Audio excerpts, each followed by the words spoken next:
Long ago, there existed a world different from what the people on these islands think of. The world was incredibly big.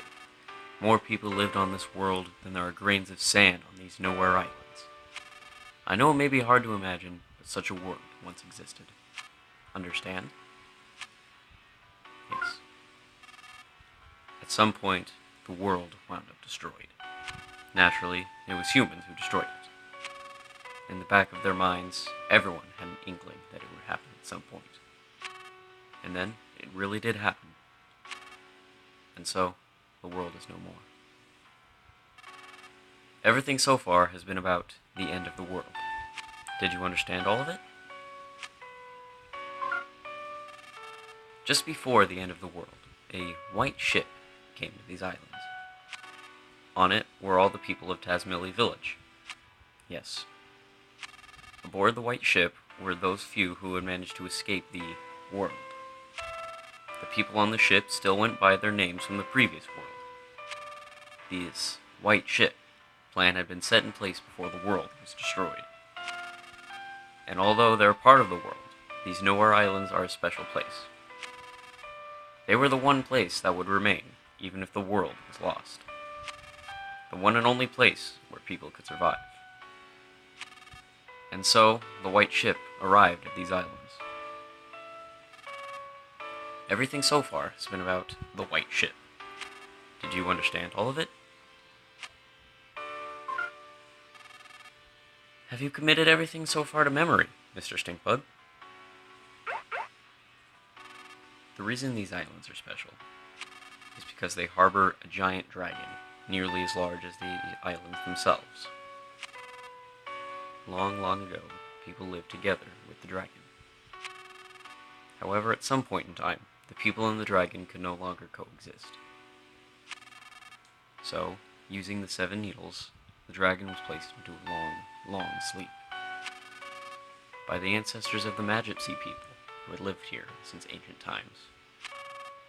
Ever since, the Seas have guarded the needles in an effort to prevent the dragon from being woken until its power is truly needed. Thus, until the time of its awakening, the dragon continued to sleep as the power of the earth itself. And so, because of the tremendous energy of the dragon hidden deep below, these islands were protected from the end of the world.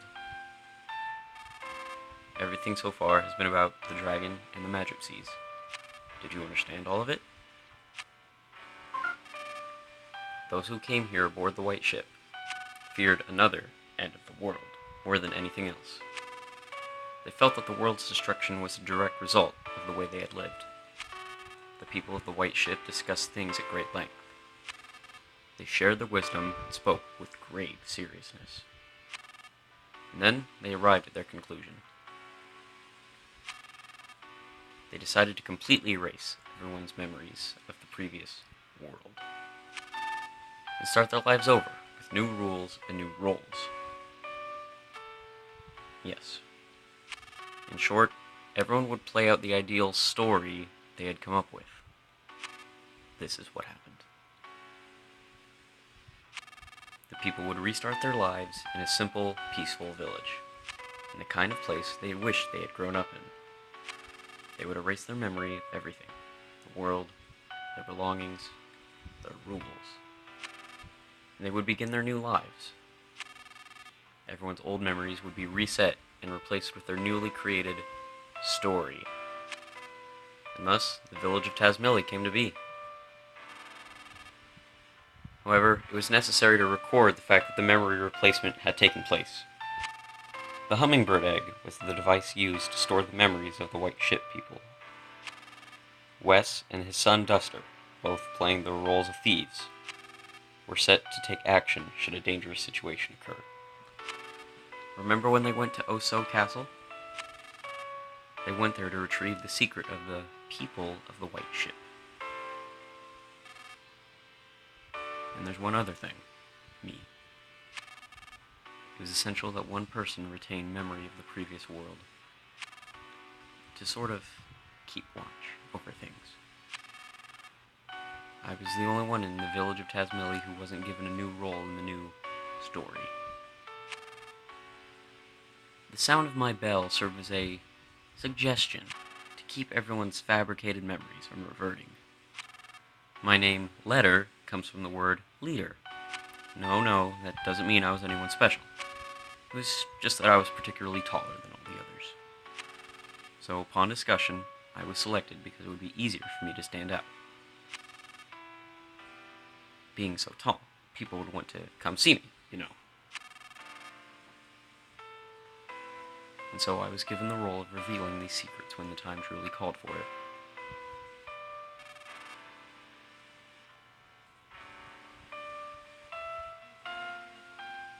Everything so far has been about those who lost everything.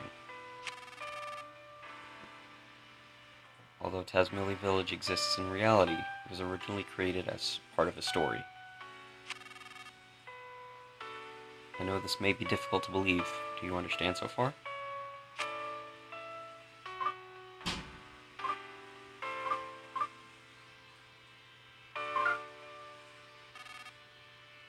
Let me also talk about Oso Castle.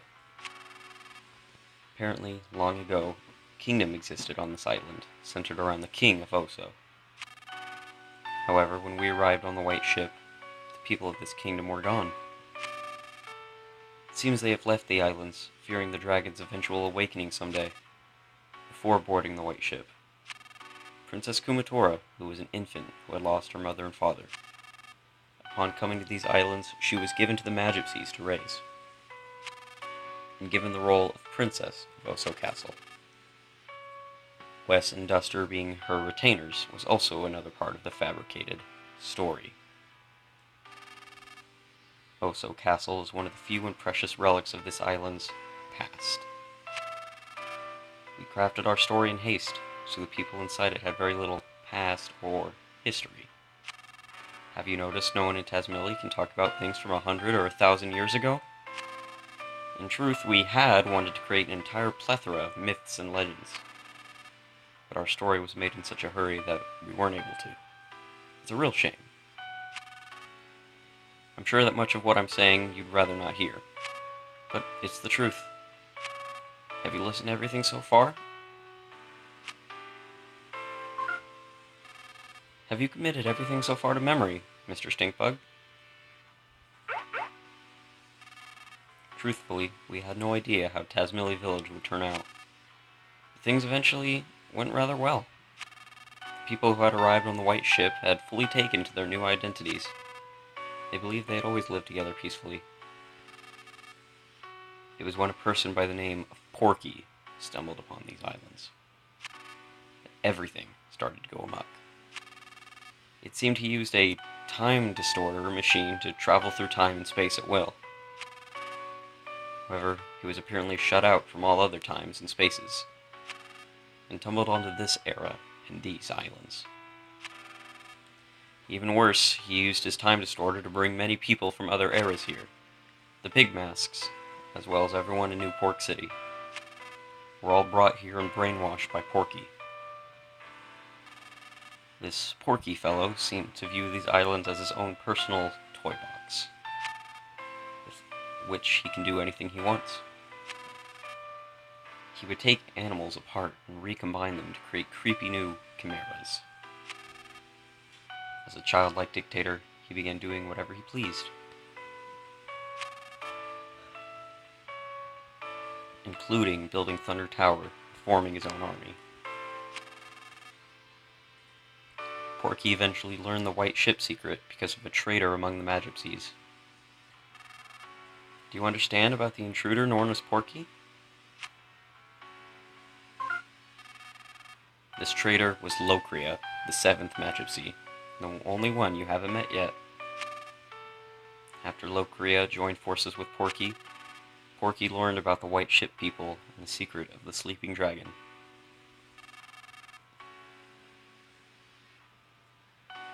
Porky decided to pull the needles to wake the dragon so he could use the power for himself. The dragon is the very power of the very earth you see. It said that whoever pulls the sealing needles will become the dragon's master. However, only a very select few are capable of pulling the dragon's needles. Apparently neither the Magipsies nor Porky have that capability. Yet, the needles are being pulled now. That means Porky is somehow controlling someone who can control the dragon's power. We have to put a stop to Porky's antics. If we don't, the world will be completely destroyed again. And will spell the true end for everything.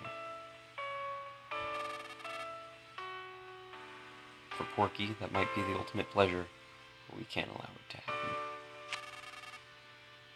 We, the last handful of people there are, absolutely can't allow it to happen. Lucas, it seems you're a chosen one. The ability to pull the needles sealing the dragon away.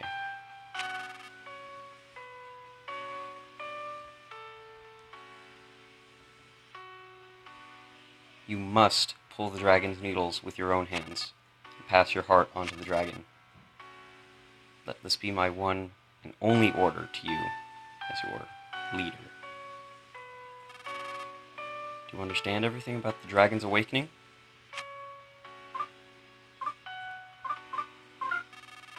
I hear that 6 of the dragon's needles have already been pulled.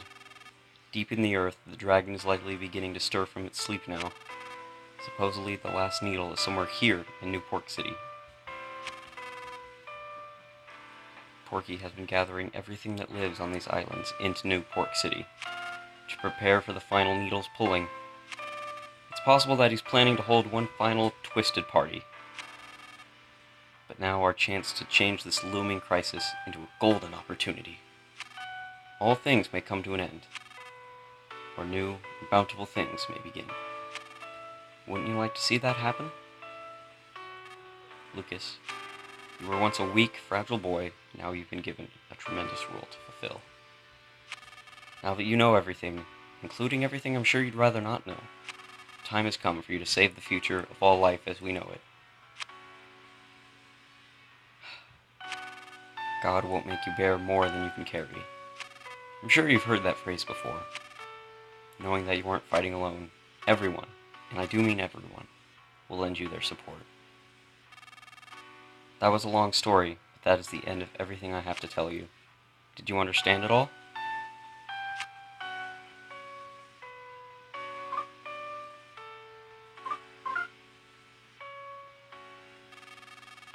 Only the Magipsies really know the needle's location, so I don't know where to find them.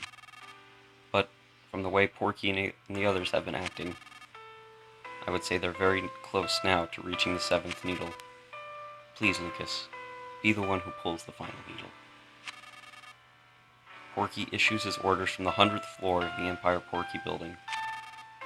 Start by jumping into the fray and storming the building. After that, you can start looking for clues. It's been such a long time since I've spoken to anyone, now I'm exhausted. This stink bug should remember everything I've just said. Take him with you.